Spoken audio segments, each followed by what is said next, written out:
ایک بھائی نے کہا کہ نماز شروع کریں تو خیالات بہت زیادہ آتے ہیں، کیا کریں کہ ہم یہ خیالات نہ آئیں؟ دیکھیں، یہ تو نہیں ہو سکتا کہ بالکل نہ آئیں، کیونکہ اللہ تبارک و تعالیٰ نے ہماری آزمائش کے لیے ایک شیطان کو گویا کہ اجازت دی ہے، اس کو وسعت دے دی ہے کہ وہ ہمیں وسوسہ ڈالے گا۔ ہمارا کام یہ ہے کہ ان وساوس کو زیادہ زیادہ دور کریں اور اپنے اندر وہ روحانیت پیدا کریں کہ جس کی وجہ سے وہ یا نورانیت پیدا کریں کہ نور سے وہ جل جائے یا گھبرا کر پیچھے ہٹ جائے۔ اور کچھ مخصوص طریقے ہوتے ہیں، جیسے آپ جائے نماز پہ کھڑے ہو جائیں تو اعوذ باللہ من الشیطان الرجیم پڑھ کر 3 مرتبہ اپنی بائیں طرف تھو تھو تھو کریں، بشرطے کہ جماعت میں نہ پڑھ رہے ہوں، کسی کو وہ کہے گا مجھ پہ تھوک رہے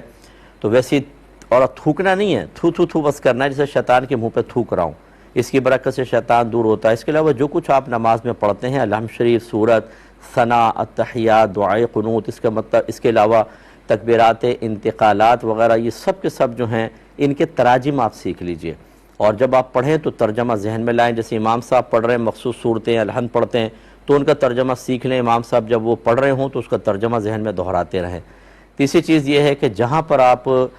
نماز میں ارکان کو ادا کرتے ہوئے نگاہ رکھتے ہیں وہاں نگاہ جما کر رکھیں۔ جیسے کھڑے ہوتے ہیں تو سجدے کی جگہ، حالت رکوع میں پاؤں کی پشت پر، جب آپ اتحیات میں بیٹھتے ہیں تو گود میں، جب آپ سجدے میں جاتے ہیں تو ناک کی نوک اور سلام پھیرتے ہیں تو کندھے کو دیکھتے ہیں، یہاں نگاہ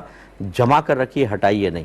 تو انشاءاللہ بہتر رہے گا۔ اور باقی اگر وسوسے پھر بھی آتے ہیں، اس سے گھبرائیں بالکل نہیں، اس سے نماز پہ کوئی فرق نہیں پڑتا، بلکہ جتنا زیادہ وسوسے ہوں گے اور ان کو آپ دور کریں گے اتنا ہی زیادہ آپ کو ثواب حاصل ہوگا، اور اس سے نماز میں کوئی کمی نہیں آتی۔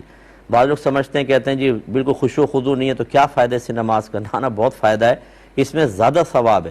اگر آپ کو وسوسے نہ آئیں اور آپ سیدھی سیدھی نماز پڑھیں تو یہ تو آپ کو مشقت بالکل بھی نہیں ہوئی، تو جو جتنی زیادہ مشقت میں نماز ادا کرتا ہے اتنا ہی زیادہ اس کا ثواب بڑھتا ہے۔